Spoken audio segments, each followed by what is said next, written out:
Hello students, welcome to Pharmacy Notes by US. Today we discuss tablets part 2. So let's start. तो students अभी तक tablets के अंदर अपन ने बात कर ली कि टैबलेट होती क्या है। मैंने आपको बताया था कि जो सॉलिड डोजेस फॉर्म्स हैं उसके अंदर एक कैटेगरी है टैबलेट। इसके क्या क्या एडवांटेजेस हैं, डिसएडवांटेजेस हैं, ये सारे अपन ने देख लिए थे। आज जो अपन बात करने जा रहे हैं वो अपन बात करेंगे कि टैबलेट्स हैं जो कि कितने तरीके की होती हैं, यानी कि अकॉर्डिंग टू क्लासिफिकेशन या टाइप किस तरीके से अपन इसको डिवाइड कर सकते हैं। तो चलिए शुरू करते हैं। तो सबसे पहले अगर मैं बात करूं तो टैबलेट्स को बेसिकली 4 तरीके से है जो कि इनको कैटेगराइज किया गया है कि आप किस तरीके से इसको लेते हैं। यानी कि the tablets are classified according to the route of administration और function. The following are the 4 main classification of groups. यानी कि जो टैबलेट है आप किस तरीके से उसको ले रहे हो, आपका रूट ऑफ एडमिनिस्ट्रेशन क्या है, उसके आधार पर जो टैबलेट्स हैं उसको अपन ने 4 भागों में डिवाइड किया है। पहला है टैबलेट इंजेस्टेड ओरली, यानी कि वो टैबलेट्स जो कि आप ओरली इंजेस्ट कर रहे हैं, यानी कि ओरली आप ले रहे हैं या फिर उसको निगल रहे हैं। दूसरा tablet used in oral cavities, यानी कि वो तरीके के टैबलेट्स जो कि आपका सारा का सारा जो इफेक्ट है लोकली यानी कि ओरल कैविटी के अंदर ही करेगा, चाहे वो रिलीज ही आपकी ओरल कैविटी में हो रही है। तीसरा है tablet administered by other route, यानी कि ओरल कैविटी के अलावा आप टैबलेट्स को कहाँ कहाँ डाल सकते हैं, जैसे कि जो दूसरी कैविटीज हैं, चाहे नेजल कैविटी है, ईयर कैविटी है, वेजाइनल कैविटी है, रेक्टल कैविटी है, वहां पे भी जो टैबलेट्स हैं वो इंसर्ट की जाती हैं। वहां पे उनका जो यूज है वो डिफरेंट डिफरेंट रहेगा, तो उसके आधार पर भी टैबलेट्स आती हैं। And fourth is tablet use to prepare solution, यानी कि वो तरीके की टैबलेट कि आपने डोजेस फॉर्म तो टैबलेट बनाई, बट जब आप इसको ले रहे हैं तो आपको इसको किसी न किसी डिस्टिल वाटर में ऐड करके एक सॉल्यूशन के रूप में इसको इंसर्ट करना होगा। यानी कि इस तरीके से, यानी कि इसका रूट ऑफ एडमिनिस्ट्रेशन क्या है, साथ ही साथ इसको लेने का तरीका क्या है, उसके आधार पर इसे 4 तरीके से डिवाइड किया गया है। ये चारों के चारों जो क्लासिफिकेशंस हैं अगेन डिटेल में क्लासीफाई होते हैं, उनके बारे में डिस्कस करते हैं। सबसे पहले वो टैबलेट्स जो कि ओरली अपन ले रहे हैं, इसके अंदर भी है जो कि 8 ड्रग्स को है जो कि क्लासीफाई किया गया है। इनको अपन 8 को भी डिटेल में पढ़ेंगे। तो सबसे पहले ये देखते हैं कि कौन कौन सी टैबलेट्स हैं जो कि ओरली इंजेस्ट की जा सकती हैं, उनके नेम्स अपन देखते हैं। तो सबसे पहले है कंप्रेस टैबलेट, फिर है मल्टीपल कंप्रेस टैबलेट या फिर प्रेस कोटेड टैबलेट, तीसरा है मल्टी लेयर टैबलेट, फिर है sustain action tablets, then entry coated tablet, sugar coated tablet, film coated tablet and chewable tablets. यानी कि जो ओरली इंजेस्ट अपन टैबलेट कर रहे हैं वो 8 तरीके की होती हैं। इन 8 को भी अपन है जो कि डिटेल में क्लासीफाई करेंगे वन बाय वन। अगर मैं आपको बताऊं तो सबसे पहले है कंप्रेस टैबलेट, यानी कि जो ओरली इंजेस्टेड टैबलेट्स हैं उसको जैसे कि अपन 8 तरीके से क्लासीफाई किया, तो उसमें सबसे पहले आता है कंप्रेस टैबलेट। नाम से पता चल रहा है कि जो भी टैबलेट का कंटेंट है, यानी कि जो आपका ड्रग है, यानी कि एपीआई, उसके साथ सीधा का सीधा एक्सीपेंट है, उनको मिक्स किया और उसे डायरेक्टली है जो कि कंप्रेस कर दिया। यानी कि इसमें कोई भी कोटिंग नहीं है, कुछ भी नहीं है, कोई भी पॉलीमर यूज नहीं है। अब इस तरीके के टैबलेट मार्केट में कौन कौन सी अवेलेबल हैं और साथ ही साथ ये किस पर्पस के लिए बनाई जाती हैं उसके बारे में अपन बात करते हैं। तो दिस टैबलेट्स आर अनकोटेड, यानी कि ये जो टैबलेट्स हैं बेसिकली अनकोटेड हैं, इनके ऊपर किसी भी तरीके का पॉलीमरिक या फिर फिल्म टाइप ऑफ कोटिंग नहीं की जाती। साथ ही साथ they provide rapid disintegration and drug release, यानी कि ये जो टैबलेट्स हैं ये आपको रैपिड डिसइंटीग्रेशन प्रोवाइड करवाती हैं। रैपिड डिसइंटीग्रेशन यानी कि जैसे ही आपने इसको पानी में डाला तो सबसे पहले टैबलेट क्या होगी, छोटे छोटे टुकड़ों में टूट जाएगी, जिसे अपन ने कह दिया डिसइंटीग्रेशन। एंड डिसइंटीग्रेशन के बाद जैसे ही वाटर में गई तो डिजोल्व होने के कारण सीधी की सीधी है जो कि ड्रग रिलीज हो जाएगी। यानी कि जो टाइम है वो कम से कम इसमें लगेगा ड्रग को एक्ट करने के लिए। बनाने की अगर मेथड्स की बात करें तो ये ड्रग 3 तरीके से अपन बना सकते हैं, via wet granulation, via double compression और डायरेक्ट कंप्रेशन। वेट ग्रेनुलेशन के अंदर बेसिकली जो आपके ग्रेन्यूल्स बनते हैं वो वेट मैकेनिज्म से बनते हैं, यानी कि आप जो बाइंडर यूज करते हो वो किसी ना किसी सॉल्यूशन फॉर्म में अवेलेबल होगा। Then double compression and direct compression, यानी कि सीधे के सीधे आपने ग्रेन्यूल्स लिए उसे कंप्रेस कर दिया। These tablets contain water-soluble drugs which after swallowing get disintegrate in stomach and its drug contents are absorbed in gastrointestinal tract and distribute in the whole body। यानी कि बेसिकली जो कंप्रेस टैबलेट हैं इसमें जैसे कि बताया कि बहुत जल्दी डिसइंटीग्रेट हो जाती हैं। अब डिसइंटीग्रेट भी क्यों होती हैं, क्योंकि इसमें वाटर सॉल्युबल पार्ट ज़्यादा होता है, तो जैसे ही पानी में गई तो क्या होगा, स्वेलो होगा, स्वेलो होते ही डिसइंटीग्रेट हो जाएगा, डिसइंटीग्रेट होते ही आपकी पूरी की पूरी बॉडी में है जो कि ड्रग रिलीज हो जाएगी। मोस्टली जो कंप्रेसिबल टैबलेट्स आती हैं मार्केट में वो एंटासिड्स या फिर जो एब्जॉर्बेंट्स हैं, एंटासिड्स जैसे कि जो एसिडिटी को कम करते हैं, जैसे कि मैग्नीशियम हाइड्रोक्साइड हो गया, एल्यूमिनियम हाइड्रोक्साइड हो गया, इस तरीके की मेडिसिन कंप्रेस टैबलेट्स के रूप में आती हैं। या फिर जो एब्जॉर्बेंट्स हैं जैसे एक्टिवेटेड चारकोल सॉर की जो टैबलेट्स हैं जो कि डर्ट को, पॉल्यूशन को है जो कि अपने ऊपर है जो कि सरफेस पे एब्जॉर्ब करवा लेती हैं, उस तरीके के जो एजेंट्स हैं वो कंप्रेस फॉर्म में अवेलेबल होते हैं। फिर बात करते हैं मल्टी कंप्रेस टैबलेट्स की। नाम से ही पता चल रहा है कि मल्टी टाइम्स है, यानी कि एक से ज़्यादा टाइम्स इसको कंप्रेस किया गया है। अब एक से ज़्यादा टाइम अगर कंप्रेस किया गया तो ऑब्वियस है जो केमिकल्स हैं उसकी लेयर भी एक से ज़्यादा होंगी, यानी कि this is also known edge layer tablets, यानी कि लेयर के अंदर इसकी चीज़ें हैं जो कि बार बार इसके ऊपर कंप्रेस की जाएंगी। या फिर कंप्रेशन कोटेड टैबलेट, आपने इसको कंप्रेस किया, फिर कुछ कोट लगाया, फिर अगेन कोई कंटेंट डाल के उसको कंप्रेस किया। These tablets are prepared to separate physical or chemical incompatible ingredients or to produce repeat action or prolonged action products। साथ ही साथ ये जो मल्टीपल कंप्रेस टैबलेट है इनका मेन रीजन ये होता है कि सपोज कोई टैबलेट है जिसमें आपके दो इंग्रेडिएंट ऐड करने हैं बट वो दोनों आपस में इनकम्पैटिबल हैं, तो क्या किया जाता है, नीचे आपने ए इंग्रेडिएंट लगा दिया, उसके बीच ऊपर कोई सा कोट लगा दिया जो कि इनर्ट इन नेचर है, फिर उसके ऊपर आपने दूसरा कंटेंट और लगा दिया, उसको 2 बार प्रेस कर लिया और इस तरीके से आपकी जो टैबलेट है वो बनके तैयार हो जाएगी। या तो आपस में दोनों इनकम्पैटिबल हैं इसलिए आपने ऐसा किया, या फिर क्या किया, आपने उसको लंबे समय तक चलानी है तो एक को आपने इस तरीके से कंप्रेस कर दिया जो जाती है आपकी बॉडी में रिलीज हो गई, और दूसरे को आपने डबल कंप्रेस कर दिया जो कि आपकी बॉडी में धीरे धीरे डिसइंटीग्रेट होगी, तो क्या होगा, एक्शन है जो थोड़ा सा और भी लंबे समय तक बढ़ जाएगा। तो प्रोलॉन्ग या फिर रिपीट एक्शन करने के लिए भी इस तरीके की कंप्रेशन यूज की जाती है। In this one part release in stomach and other part release in intestine. या फिर ये जिस तरीके से कोट किया जाता है इसमें कोटिंग इस तरीके से दी जाती है कि एक तो आपका स्टमक में रिलीज हो गया और ऑब्वियसली स्टमक का जो फूड है 1 से 1.5 घंटे बाद आपके इंटेस्टाइन में पहुंचेगा, तो जो सेकंड पार्ट है वो आपका इंटेस्टाइन में रिलीज हो जाएगा, यानी कि जो टाइम ड्यूरेशन है आपका ड्रग का आपकी बॉडी के साथ एक तरीके से डबल हो गया, यानी कि एक्शन है वो भी आपने दुगना कर दिया using multiple compress technique. A special type of tablet making machine is used which provide 2 compressions। इसमें जो मशीन आती है वो कुछ स्पेशल टाइप की रहती है जिसमें जो कंप्रेशन है एक से ज़्यादा बार किए जा सकते हैं, यानी कि जब मल्टीपल कंप्रेशन की बात की जाए तो इनके वाले अपने जो इक्विपमेंट्स हैं, जो मशीन्स हैं वो भी स्पेशल टाइप की यूज करनी पड़ती है। थर्ड है multi layer tablets. This tablet consist of 2 or more layers of material compress successfully in same tablet, यानी कि इसमें जो एक से ज़्यादा मटेरियल्स को यूज़ किया जाता है और एक से ज़्यादा है जो कि लेयर बना दी जाती है। The colour of each layer में भी सेम और डिफरेंट। ये मल्टी कंप्रेस टैबलेट की तरह है, उसकी एक कैटेगरी है। इसमें बेसिकली इसको मल्टी कलर टैबलेट भी कहते हैं, क्यों, क्योंकि जो इंग्रेडिएंट्स हैं एक से ज़्यादा जो कि लेयर्स के रूप में बनाए जा रहे हैं उसे अपन डिफरेंट डिफरेंट कलर्स के भी बना सकते हैं, इसलिए इसे मल्टी कलर टैबलेट कहा जाता है। The color of each layer may be same or different. So if the color are different, this is known as multi-color tablet। यानी कि अगर कलर डिफरेंट हुए तो उसे अपन मल्टी कलर टैबलेट भी कह सकते हैं। These tablets are prepared to separate incompatible ingredient physically। साथ ही साथ इसका जो मेन उद्देश्य है मल्टी लेयर टैबलेट का वो ये है कि आपका जो केमिकल्स हैं अगर वो फिजिकली इनकम्पैटिबल हैं तो क्या क्या आपने 2 इंग्रेडिएंट्स हैं जो कि आपस में डालने हैं, उसके बीच में आपने इनर्ट मटेरियल फिल कर दिया और फिर उसको कंप्रेस कर दिया, तो लेयर भी आपको मल्टीपल दिखी ड्यू टू डिफरेंट कलर्स। साथ ही साथ जो फिजिकली इनएक्टिव कंपाउंड हो रहे थे आपस में मिक्स होने पे अब वो भी नहीं होंगे, यानी कि फिजिकली जो इनकम्पैटिबिलिटी थी वो भी आपने रोक दी।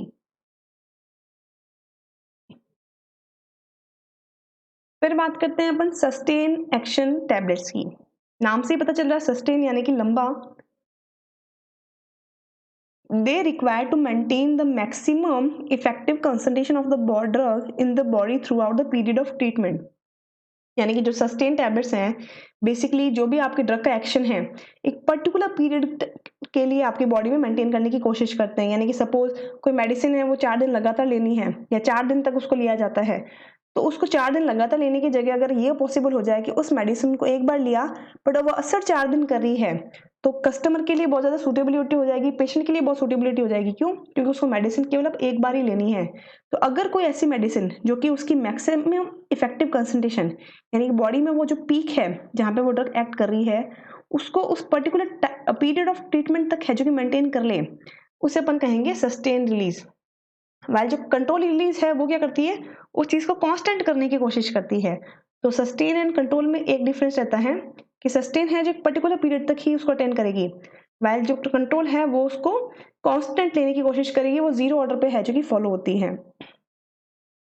कोटेड विद शेलेक कोर, जो सस्टेन एक्शन टैबलेट्स हैं उसमें उस तरीके के पॉलीमर्स यूज किए जाते हैं कि जो आपकी ड्रग है वो धीरे धीरे रिलीज हो, और इसमें भी जो कोर है वो बेसिकली इस तरीके के पॉलीमर्स का बना होता है विच इज नोन एज शेलेक। शेलेक करके कुछ पॉलीमर्स आते हैं जो ड्रग को धीरे धीरे है जो कि रिलीज करते हैं ताकि वो लंबे समय तक अपनी बॉडी में इफेक्टिव कंसंट्रेशन को मेंटेन कर सके। फिर इसके ऊपर बार बार है जो कि कोट किया जाता है ताकि धीरे धीरे आपकी ड्रग है जो कि रिलीज होती रहे, फिर नई कोट आए फिर वो रिलीज हो, फिर नई कोट आए फिर वो रिलीज हो। इससे आपकी ड्रग की है जो कि एक पर्टिकुलर पीरियड तक आपकी बॉडी में मेंटेन भी हो सकती है। बेसिकली जो ड्रग है एक तो आपने शेलेक कोट कर दिया, फिर जो सेकंड कोट है वो शुगर के साथ और डस्टिंग पाउडर के साथ किया जाता है ताकि कोटिंग भी रैपिड हो जाए, साथ ही साथ लंबे समय तक उसे मेंटेन भी किया जा सके। तो coated with shellac core, second coat with sugar with dusting powder for rapid coating. फिर है एंट्री कोटेड टैबलेट्स और delayed action tablet. Enteric coated tablet की अगर मैं बात करूं तो आपने बहुत सारी ऐसी ड्रग्स के बारे में सुना होगा जो कि स्टमक का जो एसिड है उसमें जाके है जो कि डिग्रेड हो जाती है। जैसे कि मैं सिंपली बात करूं इंसुलिन की, इस चक्कर में इंसुलिन के क्या लेना पड़ते हैं अपने को, इंजेक्शंस, राइट। बट अगर इंसुलिन की मेडिसिन को इस तरीके से बनाया जाए कि वो एसिड से डिग्रेड ना हो और अपने इंटेस्टाइन में पहुंच जाए, तो क्या होगा, इंसुलिन के जो पेनफुल इंजेक्शन है वो भी नहीं लेने पड़ेंगे, और अपनी बॉडी में एज अ टैबलेट अगर अपन इंसुलिन के टैबलेट्स को लेंगे तो अपनी बॉडी में वो ग्लूकोज का लेवल भी कम कर पाएगी। तो उसी को है जो कि नोट करते हुए एक टैबलेट बनाई गई which is known as enteric coated tablet या फिर डिलेड एक्शन टैबलेट। इसमें क्या होता कि ये आपके स्टमक में जाकर डिसइंटीग्रेट नहीं होगी, ये आपके इंटेस्टाइन में जाकर डिसइंटीग्रेट होगी। बहुत सारे रीजन थे। सबसे पहला तो ये कि आपकी ड्रग को आपके स्टमक के एसिड से प्रिवेंट करना है, दूसरा ये कि आपको वो ड्रग को स्पेसिफिकली इंटेस्टाइन में ही रिलीज करवाना है। अब वो किस तरीके से किया गया, again using different polymers, they are design to bypass the stomach and get disintegrated in the intestinal only.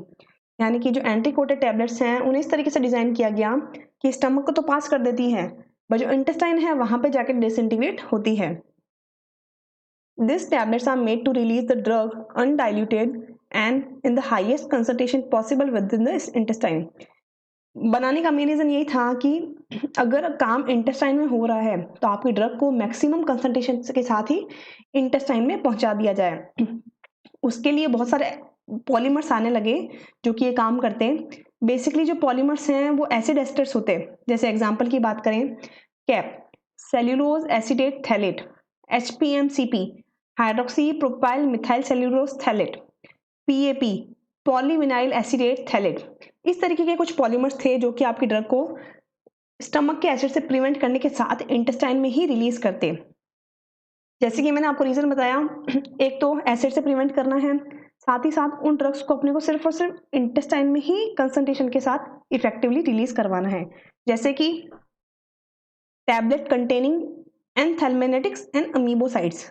एंथेल्मेटिक्स की बात करें जो हेलमेंथीज हैं, या फिर वो एंट अमीबा हिस्टोरेटिका से जो डिजीज होती है यानी कि अमीबोसाइड्स, ये ऑब्वियसली इंटेस्टाइनल डिजीजेस हैं। तो यहाँ पे जैसे डायरिया, लूज मोशन हो रहे हैं, वॉर्म्स बन रहे हैं, तो यहाँ पे अपने को मैक्सिमम कंसंट्रेशन भी कहाँ चाहिए, इंटेस्टाइन में चाहिए। तो ये मेडिसिन अगर इंटेस्टाइन में रिलीज होगी तो अपने ज़्यादा से ज़्यादा है जो कि उस डिजीज से क्योर कर सकते हैं। साथ ही साथ वो ड्रग जो आपके GIT में है जो कि इरिटेशन कॉज करती है, जैसे कि एस्प्रिन है, पेन क्रिएट करती है, अमोनियम क्लोराइड है, ये पेन कॉज करती है, या कुछ ड्रग जो आपकी GIT में डिस्ट्रॉय हो जाती है, जैसे कि इरिथ्रोमाइसिन है, एंटीबायोटिक है। इस तरीके की मेडिसिन को भी आप एंट्री कोटिंग या फिर डिलेड एक्शन के साथ दे सकते हैं। मैकेनिज्म की बात करें कि ये किस तरीके से काम करती हैं, तो at pH 7 to 8 they lose their integrity by admitting intestinal fluid and releasing drug. Is ionization of the residual carboxy group on the chain and subsequent hydration. यानी कि बेसिकली अगर मैकेनिज्म की बात करूं तो जो एंटी कोटेड टैबलेट्स हैं वो लो पीएच पर रिलीज नहीं होगी, एक पर्टिकुलर पीएच 7 से 8 जो कि आपके इंटेस्टाइन में है, इंटेस्टाइनल फ्लूइड में है, वहीं पर रिलीज होगी। साथ ही साथ जैसे ही वो इस पीएच पे पहुंचेगी तो इसका जो पॉलीमर है वो अपनी इंटीग्रिटी को लॉस कर देगा, साथ ही साथ आयोनाइज भी हो जाएगा। क्यों? क्योंकि उसके अंदर क्या प्रेजेंट होगा, कार्बोक्साइल ग्रुप एंड जो चेन है वो उसका हाइड्रेशन हो जाएगा उस पर्टिकुलर पीएच पे, और वो ड्रग है जो कि उस पॉलीमर से रिलीज हो जाएगी। तो अब जो 6th पॉइंट है वो अपन डिस्कस करेंगे शुगर कोटेड टैबलेट्स। नाम से पता चल रहा है कि यानी कि जो कंप्रेसिबल टैबलेट्स हैं उसके ऊपर आपकी शुगर की कोटिंग होगी। The compressed tablets having a sugar coating which are called sugar coated tablets। यानी कि ऑब्वियस है जो आपकी टैबलेट्स हैं उसके ऊपर शुगर कोटिंग होने के कारण इसे अपन क्या कह रहे हैं, शुगर कोटेड टैबलेट। अब शुगर अगर कोट की जा रही है तो उसके बहुत सारे रीजंस होंगे। सबसे बड़ा रीजन तो ये है कि आपकी जो ड्रग है वो बहुत ही ज्यादा बीटर इन टेस्ट है, तो इसको मास्क करने के लिए। दूसरा, आपकी जो ड्रग है वो बहुत ही अनप्लीजेंट ऑर्डर की है, तो उसे कम करने के लिए भी शुगर कोट किया जाता है। तो sugar coating is done to mask the bitter and unpleasant odour of that medicament. यानी कि अगर बहुत ही कड़वी मेडिसिन है तो उसके ऊपर शुगर कोट किया जाता है। साथ ही साथ the sugar coating makes the tablet elegant and also safeguards the drug from the atmospheric effect. यानी कि जो शुगर कोटिंग है, जैसे ही आप किसी टैबलेट पर अगर शुगर कोटिंग करेंगे तो क्योंकि शुगर सिरप है तो वो मेडिसिन आपकी बहुत ही ग्लॉसी हो जाएगी, साथ ही साथ जो एटमॉस्फेरिक इफेक्ट है उससे भी प्रिवेंट हो जाएगी। एग्जाम्पल की अगर मैं बात करूं तो जो मल्टीविटामिन हैं वो अपने को शुगर कोट के रूप में मिलते हैं। पहले के टाइम पे जो बच्चों की मेडिसिन आती थी उनके ऊपर शुगर की कोटिंग की जाती थी, स्पेशली चॉकलेट फ्लेवर की, तो उन्हें वो चॉकलेट्स की तरह लगती थी, बट उनके कारण उसका मिसयूज होने लग गया। वो हर किसी चॉकलेट मेडिसिन को उस तरीके से खाने लगे, तो उसके हिसाब से उसका है जो कि एक तरीके से withdrawal of that particular sugar coated tablet है जो कि करना पड़ा।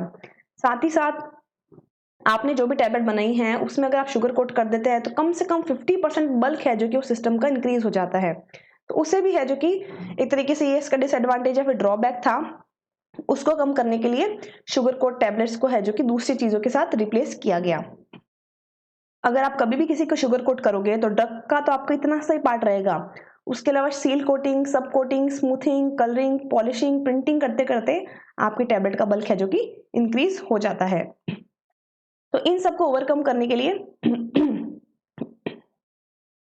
शुगर कोटिंग की जगह दूसरी टैबलेट्स को लाया गया।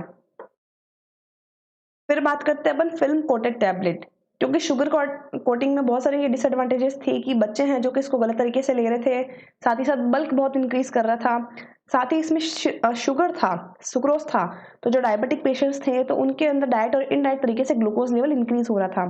तो उन सबको प्रिवेंट करने के लिए एक और टैबलेट बनाई गई जो कि ओरली इंजेस्ट की जाती है, which is known as film coated tablet. Film coating के अंदर बेसिकली मेन जो रीजन था इसका कि जो एटमॉस्फेरिक इफेक्ट है उससे अपने को इसको प्रिवेंट करना है, जो बीटा टेस्ट है उसको भी मास्क करना है, साथ ही साथ जो बल्क है ये इंक्रीज नहीं करेगा। काफी सारे पॉलीमर्स थे जो कि फिल्म कोटिंग के रूप में यूज किए जाने लगे, जैसे कि HPC hydroxy propyl cellulose, HPMC hydroxy propyl methyl cellulose, ये सारे के सारे वाटर सॉल्युबल टाइप पे थे, तो जैसे ही आपने लिया इमीडिएट रिलीज हो गए और ड्रग एक्शन कर देंगे। उसके अलावा अगर आपको कंट्रोल रिलीज करवाना है यानी कि सस्टेन रिलीज करवाना है तो जो फिल्म कोटिंग मटेरियल है उसको आपने इथाइल सेल्यूलोज के साथ कोट करना था।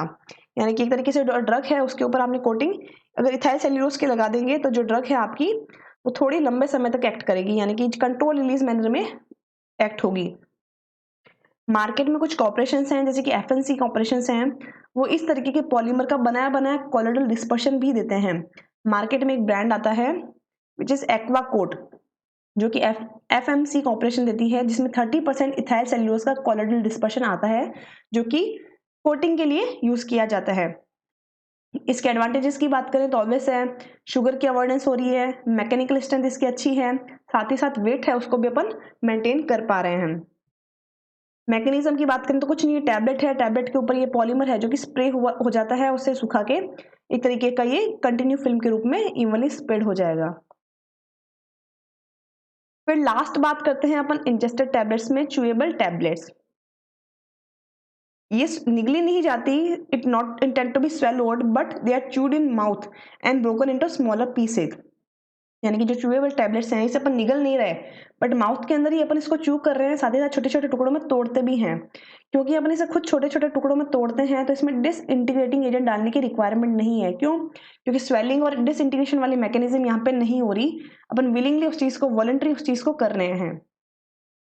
In this way, the disintegration time is reduced and the rate of absorption of the medicament is also increased. क्योंकि अपन ये मैकेनिज्म अप्लाई कर रहे हैं, कोई डिसइंटीग्रेटिंग एजेंट नहीं डाल रहे, स्टमक में जाके ये आपकी रिलीज नहीं होगी, तो टाइम कम से कम लगेगा, तो टाइम रिड्यूस हो गया, सीधा का सीधा उस मेडिसिन ने डायरेक्टली इफेक्ट भी किया। एग्जाम्पल की अगर बात करें तो जैसे एल्यूमिनियम हाइड्रोक्साइड टैबलेट्स हैं जो एंटासिड्स आते हैं, चुएबल एस्पिरिन है यानी कि जो पेन किलर है, विटामिन सी की टैबलेट्स हैं, फिनोफ्थलीन है जो कि लग्जेटिव है इन नेचर, ये सारी टैबलेट्स हैं जो कि चुएबल प्रॉपर्टी की रहती हैं। रीजंस की अगर मैं बात करूं कि क्या रीजन है च्यूएबल टैबलेट बनाने का, इसे अपन ने ओरली क्यों इंजेस्ट नहीं किया, तो एक तो भाई इफेक्ट्स तुरंत का तुरंत मिल जाए, दूसरा कुछ टैबलेट्स बहुत बड़ी होती हैं, उसे निगलना आसान नहीं होता, तो उनके लिए उसको है कि च्यूएबल प्रॉपर्टी के बना दें कि भाई आप इसको चबा लो, फिर अगर आप इसे निगलोगे तो एक तरीके से आपकी बॉडी में है जो कि डिसइंटीग्रेट होकर वो पहुंचेगी, तो आसानी से है जो कि इफेक्ट भी कर पाएगी। साथ ही साथ जो पार्टिकल्स हैं उससे भी रिलेट करता है, जितने सही तरीके से पार्टिकल साइज डिस्ट्रीब्यूशन होगा आपकी बॉडी में, उस तरीके से वो न्यूट्रलाइज भी हो पाएगा। जैसे कि अगर अपन बात करें एंटासिड्स की, तो एंटासिड के अंदर ये चीज देखने को मिलती है कि जो एक्टिविटी है वो पार्टिकल्स पे रिलेट करती है, जितना ज्यादा प्रॉपर पार्टिकल होगा एसिड न्यूट्रलाइजेशन भी उतना ही प्रॉपर हो पाएगा। ये तो थी आपकी कैटेगरी नंबर 1। अब अपन बात करते हैं कैटेगरी नंबर 2 की, यानी कि यहाँ पे जो मेडिसिन हैं ये आपकी ओरल कैविटी में यूज की जा रही हैं, इसे अपन निगल नहीं रहे। इसमें भी 4 तरीके की आती हैं, buccal tablets, sublingual tablets, lozenges and troches and dental cones. अब ये सब क्या हैं, किस तरीके से रिलीज होती हैं, उनके बारे में अपन बात करते हैं। तो सबसे पहले बकल टैबलेट्स। अब बकल टैबलेट्स होती क्या हैं? These tablets are used to be placed in buccal pouches or between the gums and lips or the cheeks where the dissolve disintegrate slowly and are absorbed directly without passing into alimentary canal। यानी कि basically ये जो tablets हैं ये आपका जो buckle pouch है यानी कि जो गम्स एंड लिप्स हैं इनके बीच में इस तरीके से है जो कि इंसर्ट कर दी जाती है। यहीं पे आपकी ड्रग है जो कि धीरे धीरे डिसइंटीग्रेट होगी और यहीं पर रिलीज करते हुए आपकी एलिमेंट्री कैनाल यानी कि आपका जो आहार नाल है यहाँ बिना पहुंचे है जो कि सीधी की सीधी एक्ट करेगी, यानी कि जीआईटी से पास नहीं होगी। फर्स्ट पास मेटाबॉलिज्म के बगैर आपकी ड्रग सीधी की सीधे सिस्टमेटिक सर्कुलेशन में पहुंचेगी। अब कौन कौन सी मेडिसिन हैं जो कि ऐसे दी जा सकती हैं? तो जो हार्मोनल मेडिसिन होती हैं जैसे कि प्रोजेस्टेरॉन है, एथिस्ट्रॉन है, इन सबको अपन इस रूट से दे सकते हैं। बेसिकली जो पीरियड्स को रोकती है या पीरियड्स के टाइम पे जो फीमेल में गायनोकोलॉजिस्ट डिसऑर्डर के लिए मेडिसिन दी जाती हैं वो अपन बकल टैबलेट्स के रूप में दे सकते हैं। साथ ही साथ कोई ऐसी मेडिसिन जो कि आपकी स्टमक में जाने पे है जो कि डिस्कम्फर्ट क्रिएट करती है, वॉमिटिंग करती है, नोजिया करती है, उन मेडिसिन को भी अपन इस रूट से दे सकते हैं। जैसे कि मिथाइल टेस्टोस्टेरोन है जो कि गायनोकोलॉजिकल डिसऑर्डर में दी जाती है, उसे इस रूट से दिया जाता है। क्यों? क्योंकि अगर आप इसे स्टमक में लेते हैं यानी कि इंजेस्ट करते हैं तो नोजिया होने के चांसेस रहते हैं। साथ ही साथ एक एडवांटेज और है कि लीवर पोर्टल से ये नहीं जाएगी, यानी कि इसका जो फर्स्ट पास मेटाबॉलिज्म है ये हट जाता है, यानी कि लीवर से अगर मेटाबॉलाइज नहीं होगी तो ड्रग एक तरीके से वेस्ट भी नहीं हुई और कम समय में ही आपकी बॉडी में एब्जॉर्ब हो जाएगी। यूं क्योंकि लीवर के थ्रू ये जो पोर्टल वेन्स है जो कि वहां से नहीं जाके सीधा का सीधा आपके सिस्टमेटिक सर्कुलेशन में आपकी जो वेन्स हैं वहीं से एब्जॉर्ब हो जाती है। फिर बात करते हैं सबलिंगुअल की। They are placed under the tongue where the dissolved disintegrate quickly and are absorbed directly without passing into GIT या फिर gastrointestinal tract। यानी जो सबलिंगुअल टैबलेट्स हैं बेसिकली जो आपकी जबान है यानी कि टंग है उसके नीचे इस तरीके से है जो कि प्लेस कर दी जाती है। इसमें भी आपके स्टमक में नहीं जा रही तो आपके लीवर से मेटाबॉलाइज नहीं होगी, यानी कि जो फर्स्ट पास मेटाबॉलिज्म है उसके थ्रू नहीं, सीधा का सीधा ही आपके सिस्टमेटिक सर्कुलेशन में जा रही है। इसमें एकमात्र जो मेडिसिन है वो है ग्लिसराइल ट्राइनाइट्रेट जो कि यूज की जाती है। ग्लिसराइल ट्राइनाइट्रेट है जो कि एंजाइना पेक्टोरिस में है जो कि यूज आती है। अब एंजाइना पेक्टोरिस क्या है? बेसिकली जो हार्ट पेन होता है, चेस्ट पेन होता है जिसमें ऑक्सीजन की कमी हो जाती है हार्ट में, तो उसके कारण जो आपको एक मिनी हार्ट अटैक आता है, this is the disorder angina pectoris, यानी कि लेक ऑफ ऑक्सीजन के कारण जो आपका हार्ट पेन होता है वहाँ पे ऑक्सीजन की सप्लाई करने के लिए या वेजोडाइलेशन करने के लिए ग्लिसराइल ट्राइनाइट्रेट दिया जाता है, जो कि सबलिंगुअली है, जो कि दिया जाएगा, यानी कि आपकी जो टंग है उसके नीचे इसको प्लेस कर दिया जाता है। बेसिकली जो सबलिंगुअल टैबलेट्स हैं ये म्यूकोसल मेम्ब्रेन से ब्लड वेसल्स में पहुंचती हैं, वाइल जो बक्कल है वो ट्रांससेल्युलर मैकेनिज्म से आपके सिस्टमेटिक सर्कुलेशन को रीच करती है। फिर बात करते हैं लॉजेंजेस एंड टॉर्चेजेस की। अब ये है कौन सी मेडिसिन और कौन सी अपन ओरल कैविटी में किस तरीके से इनको यूज करते हैं। तो आपने पोलो खा रखी होगी, आपने विक्स वेपर की जो मेडिसिन आती हैं, स्टेप्सिल्स हैं, ये सारी की सारी आप क्या करते हैं, आप मुंह में इसको च्यू करते हैं और जो थ्रोट इन्फेक्शंस हैं या फिर एक तरीके से डिओड्राइज जो स्मेल है उसके लिए आप इसको यूज करते हैं, राइट। अब ये है क्या, उनके बारे में अगर बात करें तो this tablets are design to exert a local effect in the mouth और थ्रोट। बेसिकली जो लॉजेंजेस एंड टॉर्चेजेस हैं ये आपके माउथ में लोकल इफेक्ट प्रोड्यूस करने के काम आते हैं, क्योंकि अपन इसको इंजेस्ट तो नहीं कर रहे हैं, केवल कैविटी के अंदर रख रहे हैं। तो कैविटी में रखने के लिए ऑब्वियस है सिर्फ और सिर्फ वहां पे अगर आप इसको चू भी करोगे तो आपके गले के अंदर लोकल इफेक्ट ये प्रोड्यूस करेगा। This tablets are commonly use to treat sore throat और to control coughing in common cold. Basically जो लॉजेंजेस एंड टॉर्चेजेस हैं, गले में कोई इन्फेक्शन हो गया, कफ हो गया, तो वहां पे है जो कि ये काम आती है। इसके अंदर जो मेनली जो मेडिकामेंट्स यूज किए जाते हैं वो यूज किए जाते हैं anaesthetics, antiseptic, antibacterial, astringent and antitussive. यानी कि बेसिकली जो कफ में काम आते हैं या जो पेन किलर्स हैं, एंटीबैक्टीरियल्स हैं, इस तरीके की जो मेडिसिन हैं वो यूज की जाती हैं। या फिर कोई माइनर सर्जरी के अंदर अपने एनास्थेटिक्स देना है, उस पार्ट को सुन करना है, तब इस तरीके की मेडिसिन दी जाएगी। This are prepared by compression at high pressure which is torches, or by molding process or fusion, which is our lozenges, are generally contain a sweetening agent, a flavoring agent, a substance which produce a cooling effect along with the medicament. Basically दो तरीके से बनाया जाता है। अगर आप high compression से बना रहे हैं तो उसे कहेंगे टॉर्चेजेस, जैसे कि पोलो आती है उसे आप हाई कंप्रेशन से बनाते हैं, इसे तो अपन कहते हैं टॉर्चेजेस। वही अगर आप मोल्डिंग से बना रहे हैं, आप सिरप यूज कर रहे हैं, तो उसे अपन कहेंगे लॉजेंजेस, जैसे कि जो विक्स की गोलियां आती हैं या जो स्टेप्सिल्स आती हैं। इसके अंदर एक स्वीटनिंग एजेंट भी होगा, एक फ्लेवरिंग एजेंट भी होगा, साथ ही साथ इस तरीके के एजेंट्स भी होंगे जो कि कूलिंग इफेक्ट डालते हैं, जैसे कि मैनिटॉल। मैनिटॉल अगर आप खाएंगे तो आपको एक कूलिंग सेंसेशन है जो कि फील होगा। Basically lozenges are also known as pastilles or cough drops. जो लॉजेंजेस हैं उसे अपन पेस्टिल्स भी कहते हैं और कफ ड्रॉप्स भी कहते हैं। फिर बात करते हैं डेंटल कोन्स की। नाम से ही पता चल रहा है कि ये जो पर्टिकुलर कैविटी है, जो आपकी डेंटल पार्ट है, वहां पे इसको इंसर्ट किया जाएगा। This are relatively minor compressed tablets means for placing them in the empty socket after tooth extraction.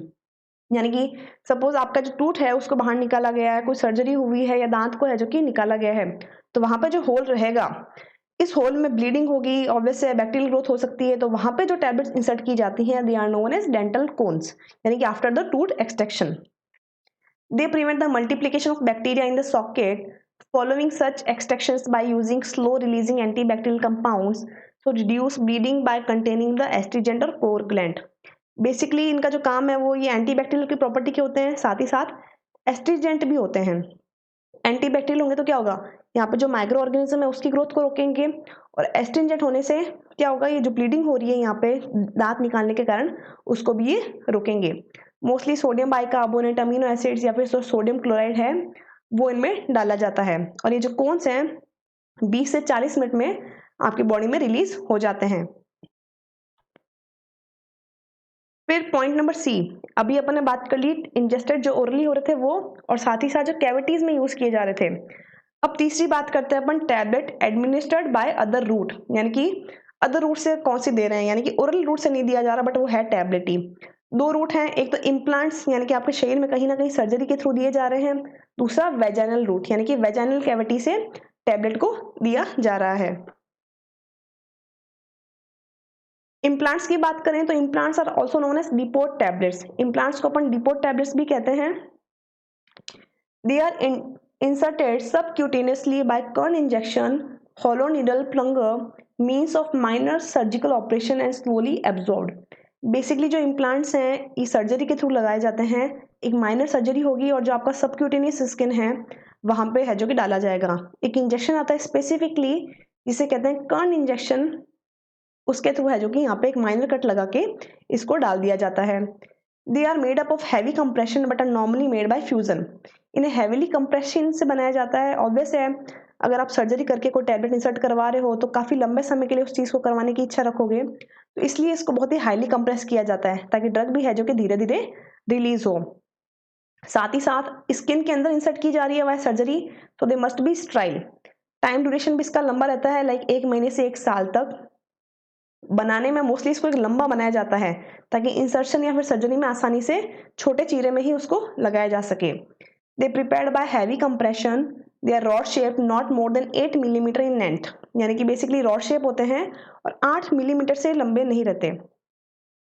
Implantation mostly जो हार्मोनल थेरेपी है उनके लिए किया जाता है, ह्यूमंस भी इसे इंसर्ट करवाते हैं। साथ ही साथ जो एनिमल्स हैं जिसमें मिल्क आता है या फूड प्रोसेसिंग एनिमल्स हैं उनमें भी इम्प्लांट्स है जो कि लगते हैं, जैसे कि टेस्टोस्टेरॉन का हो गया, डीऑक्सीकॉर्टिकोस्टेरॉन्स का हो गया, उनके इंजेक्शन या फिर उनके इम्प्लांट्स है जो कि स्किन में कर दिए जाते हैं। फिर है वेजाइनल टैबलेट या फिर इंसर्ट्स। ऑब्वियस है they dissolve slowly in the vaginal cavities. Shape की अगर बात करें तो वो ओवल शेप या पियर शेप के होते हैं जो कि वेजाइना में लंबे से लंबे समय तक रह सके। वेजाइनल इन्फेक्शंस के लिए मोस्टली ये यूज किए जाते हैं। साथ ही साथ स्टेरॉइड्स या कोई एंटीबैक्टीरियल, एंटीसेप्सिस, एस्ट्रिजेंट के रूप में भी वेजाइनल इन्फेक्शन को ट्रीट करने के लिए दिए जा सकते हैं। मोस्टली इसकी जो पीएच है वो फेवरेबल होती है ताकि जो वेजाइनल कैविटी में इन्फेक्शन हो रहे हैं उसे रोका जा सके। They should be compatible with plastic tube inserter, यानी कि इनके साथ एक इंसर्टर आता है जिससे कि टैबलेट को आसानी से वेजाइना के अंदर इंसर्ट किया जा सके। They slowly dissolve in vaginal cavity, they have oval and pear shape, they contain steroids, antibacterial agents, antisepsis, astringent to treat vaginal infection. They are often buffered to promote the pH favorable to the action of a specific antiseptic agent. Drug should be compatible with plastic tube inserter. फिर last अगर बात करें कि कौन सी tablets अब और available हैं, तो जैसे कि मैंने आपको बताया the tablet use to prepare solution, यानी कि वो टैबलेट जो कि आपको पानी में घोल के यूज करनी है। अब रूट ऑफ एडमिनिस्ट्रेशन उसका कुछ भी हो सकता है। 4 तरीके की आती हैं, effervescent tablets, dispensing tablets, hypodermic tablet and tablet triturates. पहला है effervescent tablets. This tablets when added in water produce effervescence, यानी कि ये जो टैबलेट जैसे आप पानी में डालोगे तो इफरवेसेंस यानी कि बुलबुले से है जो कि प्रोड्यूस करेंगे। So they dissolve rapidly in water due to the chemical reaction which takes place between alkali bicarbonate and citric acid or tartaric acid on combination of both। यानी कि लेने का तरीका है जो यही रहेगा कि जैसे आप इसे पानी में डालोगे तो इसके अंदर जो कंपाउंड्स हैं, यानी कि एक बेसिक कंपाउंड है और एक एसिडिक कंपाउंड है, पानी के साथ रिएक्ट करते ही है जो कि CO2 इवॉल्व करेगा या फिर इफरवेसेंस बनाएगा। This tablets are to be protected from atmospheric moisture during storage. साथ ही साथ क्योंकि इसे पानी चाहिए रिएक्ट करने के लिए और ऑब्वियसली इन्वायरमेंट में बहुत ज़्यादा मॉइस्चर अवेलेबल है, तो जब भी आप इस तरीके के टैबलेट को स्टोर करो तो इसकी स्टोरेज भी है जो कि प्रॉपर होनी चाहिए। तो this tablet should be stored in hermetically type foil pouches or stack packed in cylindrical tubes with minimal air space, यानी कि इस तरीके की जो टैबलेट्स हैं हर्मेटिकली सील की जाती हैं ताकि जो एयर स्पेस है वो बिल्कुल भी इसमें ऑक्यूपाई नहीं हो सके, साथ ही साथ जो आपकी ड्रग है वो प्रॉपरली प्रिवेंट रहे। एग्जाम्पल की अगर बात करें तो जैसे एंटासिड्स हैं, एस्प्रिन्स हैं, इनो हैं, उस तरीके की जो टैबलेट्स हैं वो इस तरीके से पैक की जाती हैं और they are the example of effervescent tablets. Second अगर बात करें डिस्पेंसिंग टैबलेट्स की, डिस्पेंसिंग टैबलेट्स में बेसिकली वो मेडिसिन हैं जो कि आप डायरेक्टली नहीं ले सकते, आपको इन्हें लेने के लिए पहले सॉल्यूशन में कन्वर्ट करना पड़ेगा। अगर आप डायरेक्टली ले लें तो ये बहुत टॉक्सिक इन नेचर रहेगी। The medicament commonly incorporated in dispensing these tablets include mild silver proteinate, bicarbonate of mercuric merbromine, quaternary ammonium compound। यानी कि बेसिकली जो डिस्पेंसिंग टैबलेट्स हैं उसके ये एग्जांपल्स हैं। इन्हें लेने का तरीका ये रहता है कि जब भी आप इसे ले रहे हो तो आप उसको डाइल्यूशन के साथ लोगे, यानी कि आपको किसी न किसी सॉल्यूशन में उसको कन्वर्ट करना है, फिर हिसाब पे लेना है। This tablets contain excipients which get dissolve quickly to form a clear solution. अगर इन टैबलेट्स की मैं बात भी करूंगी किस तरीके से है जो कि यूज आते हैं, तो जो ऑब्वियस नाम से ही पता चल रहा है कि जो इस तरीके की मेडिसिन है बेसिकली जैसे सिल्वर कंपाउंड्स हैं, टॉपिकल जो बर्न होता है उसके लिए काम आएंगे, दूसरा जो बाइकार्बोनेट ऑफ मर्क्यूरीज हैं ये सिफिलिस डिजीज के अंदर काम आते हैं, और जो क्वार्टरनी अमोनियम कंपाउंड्स हैं ये डिसइंफेक्टेंट के रूप में काम आते हैं।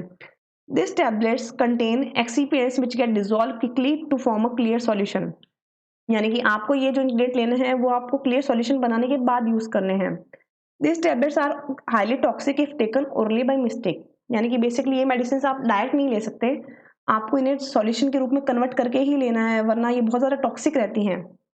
इवन जो आपका ड्रग है बाइक्लोराइड ऑफ मर्क्यूरी मैब्रोम मर्क्यूरी, ये जो कि सिफिलिस में काम आता है, इसका जो कंटेनर है, लेबल है, उस पर भी कॉफिन शेप टैबलेट्स के रूप में ही आता था, ताकि ये बता सके कि ये बहुत ही ज़्यादा टॉक्सिक है अगर आपने इसको सही तरीके से नहीं लिया तो। फिर बात करते हैं हाइपोडर्मिक टैबलेट्स की। This are compressed tablet which are composed of one or more drug with readily water soluble ingredient, यानी कि ये जो हाइपोडर्मिक टैबलेट्स हैं बेसिकली टैबलेट्स को वाटर के अंदर आप डिजोल्व करते हो और फिर इसको आप इंजेक्शन के रूप में वाया पेंटल रूट है जो कि देते हो। This tablets are dissolve in sterile water or water for injection and administrated by parenteral route, यानी कि ये जो टैबलेट्स हैं आप इन स्टाइल वाटर में डालते हैं और इसको पेंटल रूट से देते हैं। Specific precautions are needed to be taken during these preparations. These tablets, however, are not preferred nowadays as the chance that the solution prepared from hypodermic tablets are not sterile. क्योंकि medicine तो एक ही है but जो solution है style water वो बार बार use किया जा रहा है, तो मे भी पॉसिबल है कि जो उसकी स्टेबिलिटी है वो मेंटेन ना रह पाए, इसलिए इस तरीके की मेडिसिन को थोड़ा अब कम यूज़ किया जाता है। लास्ट अगर बात करें टैबलेट ट्राइचुरेट्स की, these are the small tablets usually cylindrical in shape, molded, compressed and contain potent medicaments with dilute or binder like acacia or for wetting alcohols. Tablet triturates में बेसिकली जो आपकी ड्रग है वो diluent के साथ mix करके कोई ना कोई वेटिंग एजेंट लिया जाता है और इस तरीके के जो होल्स हैं उनमें फिल कर दी जाएगी। उसके बाद इसके अंदर एक प्लंगर आता है, उससे मेडिसिन को बाहर निकाल लिया जाता है। बेसिकली एक तरीके से हैंड ऑपरेटेड आप टैबलेट्स को बना रहे हो। On a small scale tablet trichurates are prepared by using hand operated tablet trichurates molds, but for bulk production automatic tablet trichurates machines are used. Basically बनाने का तरीका क्या रहता है, आपने ड्रग ली, उसके साथ एक बाइंडर लिया और कोई भी वेटिंग एजेंट लिया, फिर धीरे धीरे वो वेटिंग एजेंट है जो कि उड़ जाएगा और आपकी टैबलेट है जो कि बन के बाहर आ जाएगी। They are ejected using patch boards whose picks match the holes in the moulds. Basically निकालने का तरीका इसमें कुछ पैच बोर्ड्स आते हैं जो कि आपकी टैबलेट्स को बाहर की तरफ निकालते हैं। तो आज स्टूडेंट्स अपन ने पढ़ा कि आपकी कौन कौन सी टैबलेट्स हैं जो कि आप ले सकते हैं ओरली, जिसमें ओरली इंजेस्टेड टैबलेट्स देखी, जो कैविटीज में ले सकते हैं वो देखी, जो other than oral cavity use कर सकते हैं वो देखी, और साथ ही साथ जो सॉल्यूशन के रूप में अपन लेते हैं वो चारों के बारे में बात की। आज अपन इतना ही करेंगे। नेक्स्ट क्लास में मैं आपको बताऊंगी कि टैबलेट बनाने के लिए आपको कौन कौन से एक्सीपेंट्स की रिक्वायरमेंट रहती है। I hope you understand and enjoy the video. Please like, share and subscribe and don't forget to press the bell icon. Thank you.